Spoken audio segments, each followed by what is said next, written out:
বিষ্ণুই বলেছেন তাবাসসুমুকা ফি ওয়াজহি আখিকা সাদাকা। তুমি কাউকে দেখে যখন মুচকি হাসি দাও, সদকা দেওয়ার সব তোমার আমলনামায় ঢুকিয়ে দেয় কে?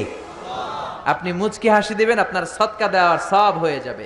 Your smile to your brother it's a charity. আপনি আপনার ভাইকে দেখে হাসি দিবেন, এটা সাদাকার সব হয়ে যাবে। চিল্লায় পড়েন আল্লাহু আকবার। অনেকে আছে হাসতে চায় না, না হাসার রোগ কিছু লোকের আছে না নাই? গোমরা করে রাখে, মেজাজটা মনমরা করে রাখে, গুতা মারলেও হাসে না, আছে না নাই? কয় আমার চেহারাই এরকম। এরকম চেহারা করে রাখবেন না, আপনি হাসবেন, আপনি মুচকি হাসবেন। হাসি তিন ধরনের, আজকে জেনে নেন কয় ধরনের। একটাকে বলে কাহকাহা, অট্ট হাসি, সিনেমার ভিলেনরা দেয় হা হা হা হা হা। কখনো এটা দিবেন না, আমি বোঝানোর জন্য দিছি আপনাদের সামনে। এই যে হা হা করে 32 দাঁত বের করে যেটা দেয়, আরবিতে বলে কাহকাহা। নামাজের মধ্যে দিলে নামাজও শেষ, অজুও শেষ, ঠিক কিনা?